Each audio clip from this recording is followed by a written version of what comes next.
করব, আয়াত বা আয়াত হেফাজত করব, তাজউইদ বা তাজউইদ হেফাজত করব, হারাকাত বা হারকাত হেফাজত করব, সুকুন বা সুকুন হেফাজত করব, तस्दीद व तस्दीद हिफाजत करबो, आयात कुरान को हिफाजत करबो, रिजालुल्लाह को हिफाजत करबो, आयातुल्लाह को हिफाजत करबो, इबादुर रहमान को हिफाजत करबो। जोरे बोले पहला आलमদের হিফাজতের মানে जोरे বলেন তুমি তার হাত টুকরা করবা, তার পা টুকরা করবা, তার জিহ্বা টুকরা করবা, কিন্তু আমি তার শান বাড়িয়ে দেব।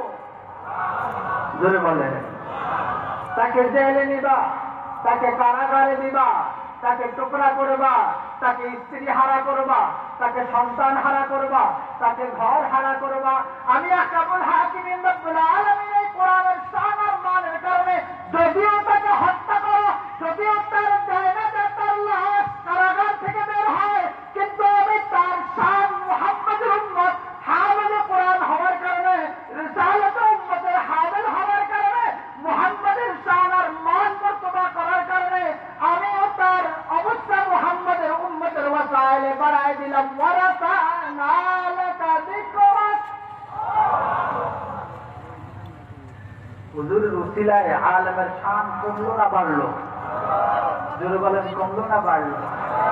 আবার চলে বলেন কমলো না বাড়লো? আর একটু জোরে বলেন কমলো না বাড়লো? রাসূল ভেঙে দিচ্ছে ওয়া ইন্নামা বাররাতুল ইলম।